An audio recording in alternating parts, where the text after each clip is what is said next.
Assalamualaikum warahmatullahi taala wabarakatuh, and hi to ladies and gentlemen who are watching these videos. So today, me Afifuddin bin Anno and my group's member will be presenting about field effect transistor FET. Okay, let's go to the type of FET. There is two type of FET. The first type of FET is JFET. JFET is also known as junction field effect transistor. In a JFET, the channel consists of a semiconductor material, and the channel has two regions at each end. These are regions also known as a source and drain terminal. The gate is a PN junction that form perpendicular to the channel. Okay, next, the second type of FET. It is a MOS FET, or it's also known as a metal oxide semiconductor field effect transistor. This type is similar to JFET because it also formed by a semiconductor material that has two regions at the end known as sources and drain. Okay, let's go to the next part. Okay, for this part, I will show you the basic structure and symbol for FET. Okay, as we can see, uh, this FET consists three region, which is sources, drain, and gates, like what we can see in the picture. The sources is the region where the current enters. The drain is where the current leaves, and the gate is the control terminal. Okay, next is the operation of FET, field effect transistor. The operation of a FET is based on the principle of a voltage control resistor.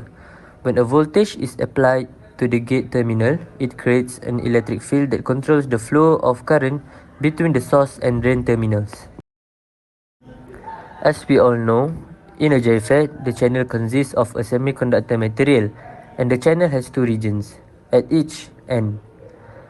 The gate terminal is in reverse bias. This will create a depletion region that controls the width channel. For example, when we apply a voltage to the gate, the depletion region widens, thereby reducing the channel width and the current flow through it. For the second type of FET, which is MOSFET or metal oxide semiconductor, the gate is separated from the channel by a thin insulting layer that typically consists of silicon dioxide. As soon as a voltage is applied to the gate, it creates an electric field that attracts or repels charge carries in the channel, depending on voltage polarity. This process controls the width of the channel and the flow of current between source and drain terminal. In this slide, I will explain the construction and characteristic graph of JFET. There are two types of JFET. The first one is N-channel JFET. The second type is P-channel JFET. I will explain the N-channel type of JFET first. This is the picture for N-channel construction. The major part is N-type semiconductor, which is semiconductor material.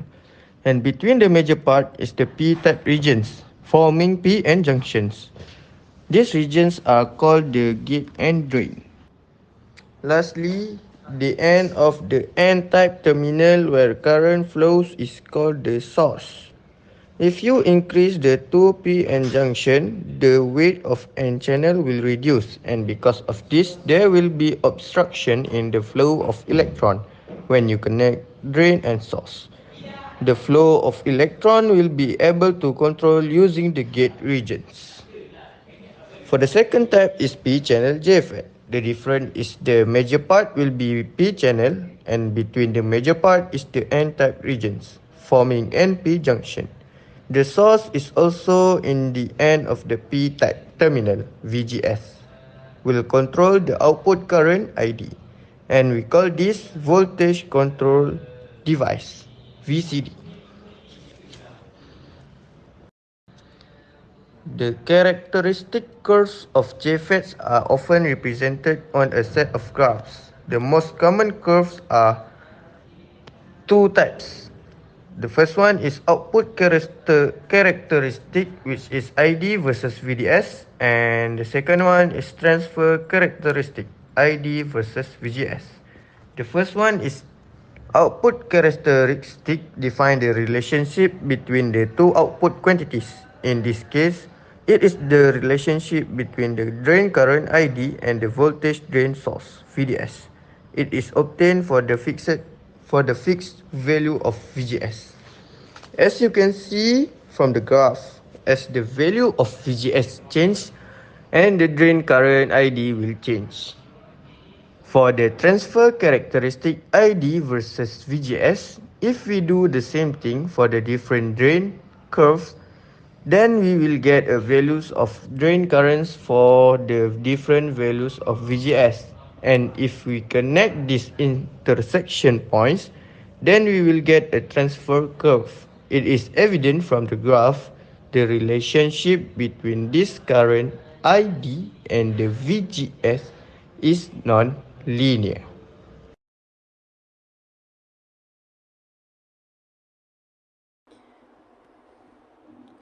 Okay, this is the sample question about find. Okay, this is the sample question about calculation in JFET. Okay, the first question is find the value of RS is required to self bias an N-channel JFET with VP equals to negative 10 volt, IDSS 40 milliampere and VGS negative 5 volt. Okay, first thing first, we need to list all the given information. VP equals to negative 10 volt, IDSS is equal to 40 milliampere and VGS is equal to negative 5 volt. Okay, we assuming the JFET is operate at saturation region, so the ID is equal to IDSS 1 over VGS over VP square. So we put the value ID is equal to 40 milliampere, IDSS is 40 milliampere times 1 negative 5 volt over negative 10 volt square. So the answer for ID is 40 milliampere. 1 minus 1 over 2 square, and the answer is 10 milliampere. So VGS is equal to negative 10 RS. Negative, we put the value of VGS negative 5 volt equals to negative ID times RS, or we write RS equal to 5 volt over 10 milliampere. So the answer is 500. So the answer is 500 milliampere. So the value of RS is required to JFET self bias an N channel is 500 milliampere.